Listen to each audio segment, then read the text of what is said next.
Bonsoir à tous, heureux de nous retrouver pour le 4e chapitre de l'encyclique Fratelli Tutti du pape François que nous lisons ensemble.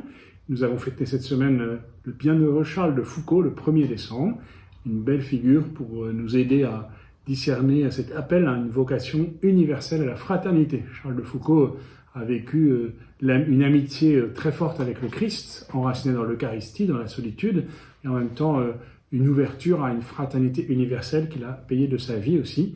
C'est un prêtre qui s'est converti à Paris, à l'église Saint-Augustin, et qui a vraiment entendu cet appel très fort à une fraternité universelle qui n'a pas cessé de l'habiter pendant toute sa vie.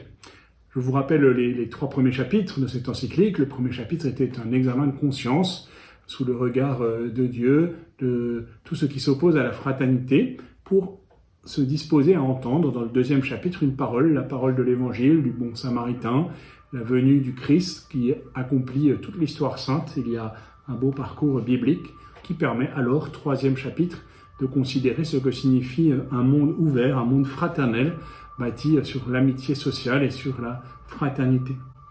Ce chapitre 4 nous permet maintenant de tirer les conséquences de cette nouvelle logique dont il a été question au chapitre 3 et de ces défis qui se posent à nous et qui d'une certaine manière s'imposent à nous et que le pape veut mettre en valeur. Ces défis à relever.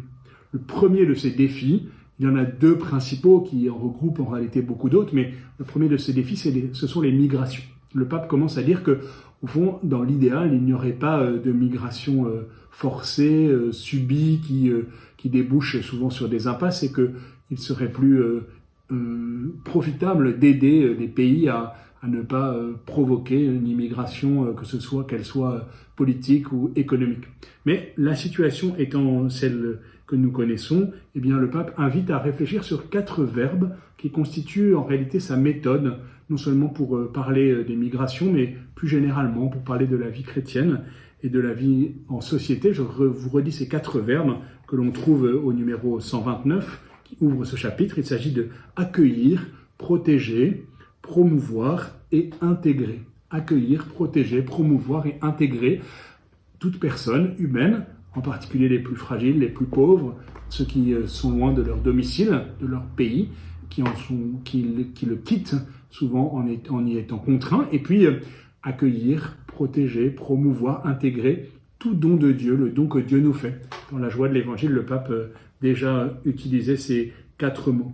Le pape nous invite à considérer comment accueillir des personnes migrantes nous oblige à concilier 2 principes, l'accueil et la disponibilité, l'hospitalité à toute personne, comme les moines de Saint-Benoît le demandent pour toute personne qui frappe au monastère, et puis l'identité d'un pays, ou on dirait l'identité d'une communauté, l'identité d'une nation, ce qui fait sa singularité, et comment l'accueil doit être concilié avec cette identité propre. Plus on est enraciné, plus on est conscient de son identité, plus on a le cœur aussi universel et ouvert. C'est d'ailleurs le titre de ce chapitre, un cœur ouvert au monde. Le pape invite à reconnaître dans toute personne un don de Dieu et à entrer dans un échange de dons, dans une réciprocité, une hospitalité. Il y a un choix à faire entre cette gratuité fraternelle dont parle le pape, il emploie ce mot, ou alors une conscience anxieuse. L'autre est-il pour moi un don ou une menace ? Bien sûr, la question se pose avec des personnes migrantes, mais la question se pose avec toute personne qui vient nous déranger et qui vient nous obliger à nous souvenir de ces paroles du livre de l'Exode et du Lévitique. Souviens-toi que toi aussi tu as été un immigré en terre étrangère, que tu as été esclave au pays d'Égypte et que le Seigneur t'a libéré.